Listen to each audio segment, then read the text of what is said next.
এখন আমি রাজধানী ঢাকা 0 পয়েন্ট এলাকা।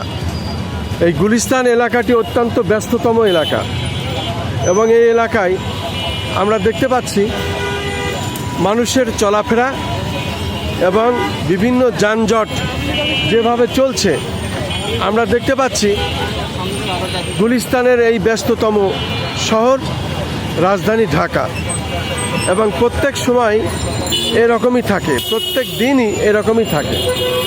বিশেষ করে কোনো অসহযোগ আন্দোলন বা হরতাল বা কোনো বিশেষ আন্দোলন ছাড়া রাজধানী ঢাকার চিত্র, গুলিস্তান বিশেষ করে 0 পয়েন্টের দৃশ্যটি প্রতিনিয়ত এমনই, ঠিক যেমনটি আমি তেমনটিই দেখিয়ে যাচ্ছি।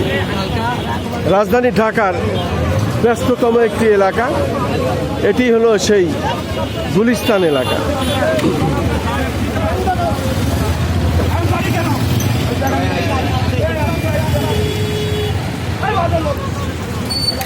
এই গুলিস্তান এলাকার 0 পয়েন্টটি আমি খন্দকার মাসুদুজ্জামান। ধারাবাহিকভাবে রাজধানী ঢাকার বিভিন্ন কাজ আমি করে থাকি।